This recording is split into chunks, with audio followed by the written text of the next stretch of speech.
तो गाइस पिछले अपलोड के बाद ये वाली वीडियो आने में थोड़ा सा टाइम लग गया है क्योंकि एंड्रॉयड मॉडिंग वाली वीडियो पे भी काम चल रहा है और मैं जल्दबाजी में कंटेंट घटिया नहीं देना चाहता था।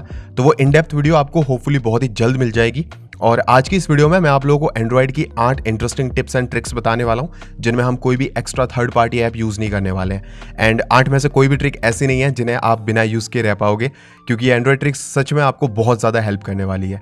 सो hey there you, my name is Kinkar, you guys are watching tip top tech. Without wasting any more time, let's check out this new Android tricks.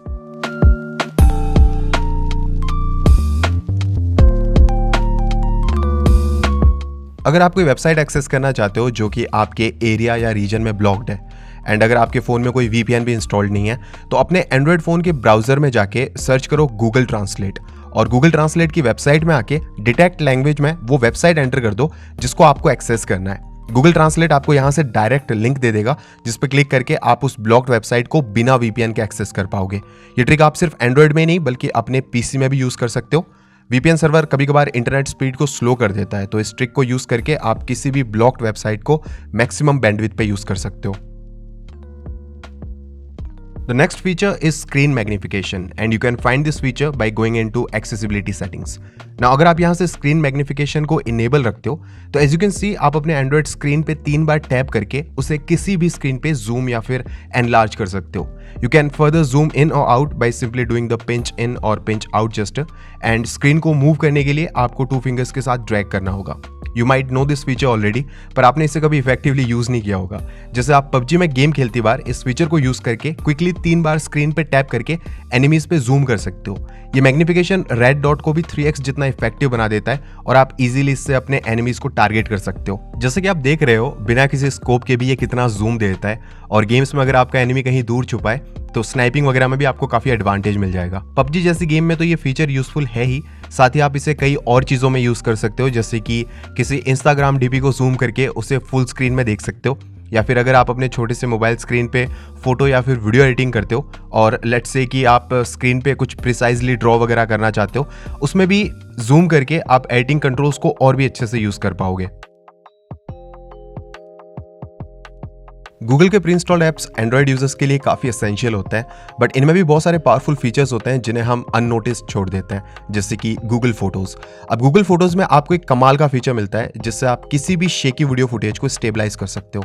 ये फुटेज चाहे आपने अपने डिवाइस से रिकॉर्ड की हो या फिर दूसरे किसी फ़ोन की शेकी फुटेज को भी आप अपने गूगल फोटोज़ में जाके स्टेबलाइज कर सकते हो। ये stabilization close to EIS result देगा, यानी कि चाहे आपके फ़ोन में इलेक्ट्रॉनिक इमेज स्टेबलाइजेशन या फिर OIS ना भी हो तो आप वीडियोस को इस तरह 1 क्लिक से स्मूथ एंड स्टेबल बना सकते हो।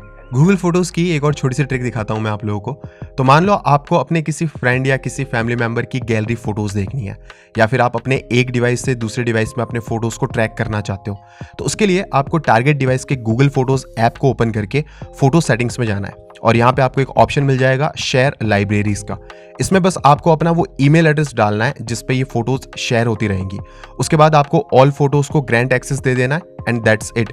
अब इस डिवाइस की सारी करंट एंड फ्यूचर फोटोज को आप दूसरे डिवाइस में एक्सेस कर सकते हो। आप चाहो तो उस टारगेट डिवाइस की नोटिफिकेशन सेटिंग्स में जाके गूगल फोटोज ऐप की सारी नोटिफिकेशन को ब्लॉक कर सकते हो, जिससे उस डिवाइस में गूगल फोटोज की कोई नोटिफिकेशन नहीं आएगी एंड उस टारगेट पर्सन को पता भी नहीं चलेगा कि उसकी फोटोज शेयर हो रही है।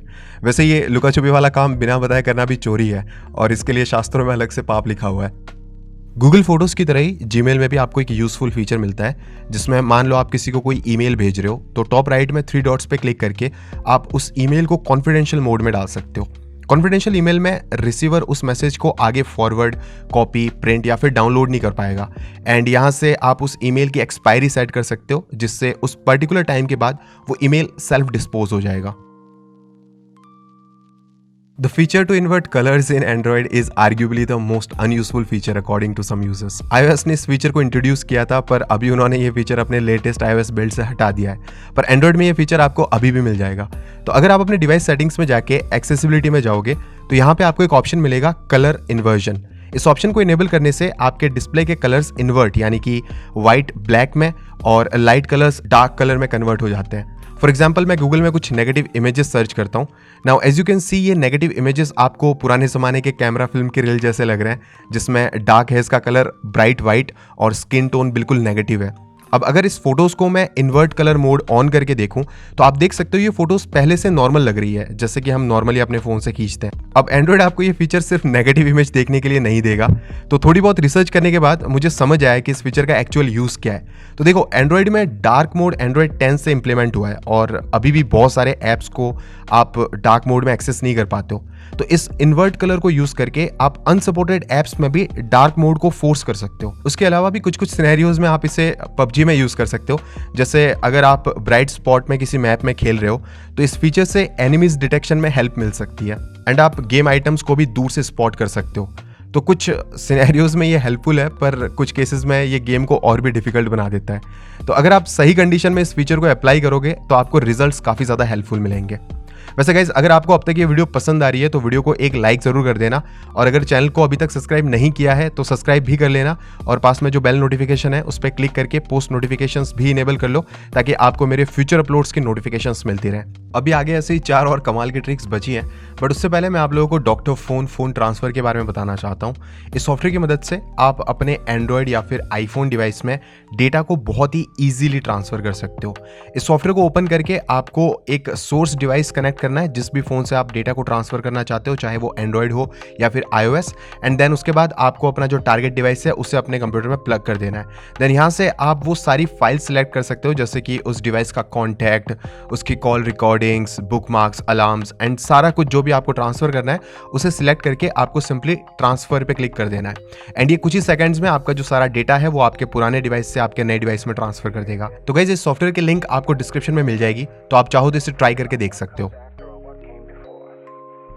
फेक डीएसएलआर जैसा बोका इफेक्ट यानी कि फोटोज में बैकग्राउंड ब्लर तो लगभग हर फोन में मिल रहा है, पर अगर आप वीडियोस में भी इस तरह का बैकग्राउंड ब्लर चाहते हो तो उसके लिए अपने कैमरा ऐप में जाके पोर्ट्रेट मोड सिलेक्ट कर लो। अब यहाँ से आप नोटिस करोगे कि आपके मोबाइल का कैमरा लाइव बोका यानी कि डेप्थ इफेक्ट क्रिएट कर रहा है, जिसमें मेन सब्जेक्ट के बैकग्राउंड में ब्लर मिल रहा है। ये फेक इफेक्ट आपके कैमरा प्रोसेसिंग पे डिपेंड करता है कि आपके फोन का कैमरा कितना प्रिसाइजली एंड एक्यूरेटली ये डेप्थ इफेक्ट को पोर्ट्रे करता है। तो इस ट्रिक में बेसिकली आप इस लाइव डेप्थ इफेक्ट को स्क्रीन रिकॉर्डर से रिकॉर्ड करने वाले हो, यानी कि आपके फोन की स्क्रीन रिकॉर्ड होती रहेगी जो कि इस पोर्ट्रेट मोड को वीडियो में ट्रांसफॉर्म कर देगा, और बाद में आपको बस उस स्क्रीन रिकॉर्डिंग को किसी भी एडिटिंग ऐप से एडिट करके टॉप एंड बॉटम पोर्शन जिसमें ये कैमरा ऑप्शंस हैं उन्हें क्रॉप कर लेना है एंड इस तरह से आप अपने मोबाइल में ही डीएसएलआर जैसी ब्लर बैकग्राउंड वाली वीडियोस कैप्चर कर सकते हो। नाउ गाइस, सपोज आपके एंड्रॉयड फ़ोन में आपने कोई ऐप इंस्टॉल कर दी है जो कि मिसबिहेव कर रहा है, या फिर अगर आप नोटिस कर रहे हो कि पिछले कुछ दिनों से आपका जो फ़ोन है वो थोड़ा सा स्लो हो गया है, या फिर आपके फ़ोन की जो बैटरी है वो जल्दी से ड्रेन हो रही है, या फिर आपको अपने फ़ोन के यूआई में ओवरऑल कोई प्रॉब्लम दिख रही है और आपको लग रहा है कि ये किसी ऐप की वजह से हो रहा है पर आप श्योर नहीं हो, तो ऐसे में आप अपने फ़ोन को सेफ मोड में बूट कर सकते हो। सेफ मोड में फ़ोन को बूट करने के लिए आपको सिंपली अपने पावर बटन को प्रेस एंड होल्ड करके रखना है। देन यहाँ से आपको एक ऑप्शन मिलता है पावर ऑफ का, जिस पर आप नॉर्मली क्लिक करके अपने फ़ोन को पावर ऑफ करते हो। इसको आपको बेसिकली होल्ड करके रखना है और ये आपसे पूछेगा कि रिबूट टू सेफ मोड, आपको सिंपली ओके करना है एंड आपका जो डिवाइस है वो सेफ मोड में बूट हो जाएगा। अब देखो, कभी कभी क्या होता है कि आपका जो फ़ोन होता है, जैसे वो पहले आपको मिलता है शुरू में जैसा नया मिलता है, कुछ टाइम के बाद जो है आपका फ़ोन अगर मिसबिहेव कर रहा है, यानी कि आपके फ़ोन की बैटरी जल्दी ड्रेन हो रही है एंड जैसे मैंने आपको बताया आपके फ़ोन में कुछ आपको सस्पिशियस एक्टिविटी मिल रही है जो कि पहले आपको नहीं दिखती थी, तो ऐसे में आप अपने फ़ोन को सेफ मोड में बूट कर सकते हो, जिससे जितने भी थर्ड पार्टी ऐप्स हैं, यानी कि जो ऐप्स आपने बाद में अपने फ़ोन में इंस्टॉल किए हैं, चाहे वो इंस्टाग्राम हो गया, व्हाट्सएप हो गया, इस तरह की जितनी भी ऐप्स हैं आपने जो बाद में इंस्टॉल किया अपने फ़ोन में, वो सारी ऐप्स जो है वो डिसेबल हो जाएंगी एंड आप अपने फ़ोन को ओवरऑल एक वॉक थ्रू दे सकते हो। यानी कि अगर आपके सेफ मोड में आपका फ़ोन सही चल रहा है, अगर उसमें बाकी सारी चीज़ें सही है, इसका मतलब यही है कि आपके फ़ोन में कोई थर्ड पार्टी ऐसा ऐप आ गया है जिसने आपके फ़ोन के यूआई को या फिर आपके फ़ोन के यूज़र एक्सपीरियंस को जो है डिसबैलेंस किया है। तो गाइस, सेफ मोड में आप अपने फ़ोन को जांच करके उसे ठीक कर सकते हो। बेसिकली अगर वो कोई ऐप बेस्ड प्रॉब्लम हुई तो आप उसे ठीक कर पाओगे, अगर वो कोई हार्डवेयर इशू हुआ तो आप यहाँ से कंफर्म भी कर सकते हो सेफ मोड में आके कि हाँ ये पर्टिकुलरली कोई हार्डवेयर इशू है एंड अब आपको लाइक सर्विस सेंटर या फिर किसी टेक्नीशियन को दिखाना चाहिए। तो गाइस, अगर आप अपने एंड्रॉइड डिवाइस में स्लो मोबाइल डेटा एक्सपीरियंस कर रहे हो तो इसके लिए मेरे पास एक ट्रिक है। ये ट्रिक बेसिकली मैंने अपने केस में अप्लाई करी थी तो मुझे हेल्पफुल लगी, इसलिए मैं आप लोगों को बता रहा हूँ। तो इसके लिए बेसिकली आपको अपने फ़ोन के डायलर में जाना है एंड यहाँ से आपको *#*4636#*# ये नंबर आपको यहाँ से डायल करना है। डायल करने के बाद आपको जाना है फ़ोन इन्फॉर्मेशन में एंड यहाँ पे आपको एक ऑप्शन मिलेगा सेट प्रिफर्ड नेटवर्क टाइप। इसको आपको LTE ओनली पे सिलेक्ट कर देना है एंड देन उसके बाद आपको अपना डिवाइस जो है एक बार रिबूट कर देना है। अब गाइस देखो, मुझे इसके पीछे का लॉजिक नहीं पता कि LTE ओनली पे सिलेक्ट करने के बाद नेटवर्क स्पीड जो है वो बेहतर क्यों हो जाती है, बट जैसे मैं एयरटेल का सिम कार्ड यूज़ करता हूँ और सेम एरिया में जहाँ मुझे पहले 50 kbps की स्पीड आती थी, अब वहाँ पे मुझे लाइक 500 kb या फिर इवन 1 MB पर सेकंड तक की स्पीड भी मुझे ईजिली मिल रही है। और कभी कभी क्या होता है कि जब आप मान लो किसी एक सेल टावर से कनेक्टेड हो और आपके आसपास बहुत सारे यूज़र्स हैं या फिर बहुत सारे यूज़र्स सेम टाइम पर अगर इंटरनेट एक्सेस करने की कोशिश करते हैं, तो ऐसे में जो बैंडविड्थ है वो रेस्ट्रिक्ट हो जाती है। इसलिए आप नोटिस करते होंगे कि शाम को 8 बजे से लेकर 10 बजे तक आपका जो इंटरनेट कनेक्शन है वो थोड़ा स्लो रहता है, फिर रात को वापस 12-1 बजे जब यूज़र कम हो जाते हैं तब इंटरनेट स्पीड जो है वो इंक्रीज़ हो जाती है। तो ऐसे में ये बैंडविड्थ का इशू होता है। बट अगर आप लाइक ये चीज़ कॉन्स्टेंटली अगर आप ये प्रॉब्लम फेस कर रहे हो और अगर आपको लग रहा है कि जो भी सिम कार्ड आप यूज़ कर रहे हो, चाहे वो एयरटेल हो या फिर जियो, और उस एरिया में अगर उसके यूज़र ज़्यादा हैं और अगर आपको हमेशा से ऐसी लाइक इंटरनेट इशू आ रही है स्पीड से रिलेटेड, तो आप जो है किसी दूसरे ऑपरेटर में जा सकते हो, क्योंकि उसके लिए फिर बाकी कोई ट्रिक नहीं है। अगर जो सर्विस प्रोवाइडर है वही अगर आपको अच्छी स्पीड नहीं देगा, तो आप चाहे अपने फ़ोन में कोई भी सेटिंग कर लो, आपकी स्पीड जो है वो बेहतर नहीं हो पाएगी। This last one is a nifty little trick for those जो जीबोर्ड यूज़ करते हैं as their Android keyboard to type on some important messages और मेल्स और समथिंग लाइक दैट। तो सपोज आप अपने गूगल कीबोर्ड से कुछ टाइप कर रहे हो। अब टाइप करने के बाद आपने जो वर्ड्स हैं वो सारे स्मॉल लेटर्स में लिखे हैं। अब सपोज आपको किसी वर्ड का जो पहला लेटर है उसे कैपिटल करना है, या फिर आपको अपने जो सारे वर्ड्स हैं उन्हें कैपिटल लेटर्स में चेंज करना है। तो इसके लिए आपको कुछ नहीं करना, सिंपली अगर आपने स्मॉल लेटर्स में भी लिख रखा है तो आप उस पर्टिकुलर वर्ड को सिलेक्ट कर लो। वर्ड को सिलेक्ट करने के बाद अगर आप शिफ्ट वाला ये जो बटन है इसे एक बार दबाओगे तो उस वर्ड का जो फर्स्ट लेटर है वो कैपिटल लेटर में चेंज हो जाएगा। एंड अगर आप उसे दोबारा से अगर आप शिफ्ट बटन को प्रेस करोगे तो ये जो पूरा वर्ड है ये कैपिटल लेटर्स में चेंज हो जाएगा। तो अगर आपने मान लो स्मॉल लेटर्स में कुछ लिखा है एंड आप उसे वापस से कैपिटल लेटर में फिर से चेंज करना चाहते हो, तो आपको सब कुछ लाइक फिर से टाइप करना पड़ेगा। तो इस फीचर का यूज़ करके आप उन सारे वर्ड्स को एक साथ सिलेक्ट करके देन सिंपली उन्हें कैपिटल लेटर्स में चेंज कर पाओगे। So guys, that was pretty much it for this video. I hope कि आप लोगों को ये वीडियो पसंद आई होगी। अगर आपको वीडियो पसंद आई है तो प्लीज़ इसे एक लाइक ज़रूर कर देना। एंड गाइस, जो एंड्रॉइड मोडिंग वाली वीडियो है वो भी मैं बहुत ही जल्दी अपलोड करने वाला हूँ। एक्चुअली वो वीडियो बहुत ही ज़्यादा इन डेप्थ में है, इसलिए उसे बनाने में मुझे थोड़ी सी मेहनत लग रही है, थोड़ा सा टाइम लग रहा है, बट वो वीडियो भी मैं बहुत जल्दी अपलोड कर दूंगा। टिल देन आप इस चैनल को सब्सक्राइब करके पास में जो बेल नोटिफिकेशन का आइकन है उसे प्रेस कर लो एंड कमेंट करके मुझे बताओ कि आपको कौन सी ट्रिक सबसे ज़्यादा पसंद आई है। एंड गाइस, अगर आपने मुझे इंस्टाग्राम पे फॉलो नहीं किया है तो डिस्प्ले पे मेरा यूजर नेम शो हो रहा होगा, थोड़ा सा टाइम निकाल के जाओ यार, फॉलो कर लो। Thanks again for watching this video guys. I will catch you in my next video. Till then take care, bye bye, piece.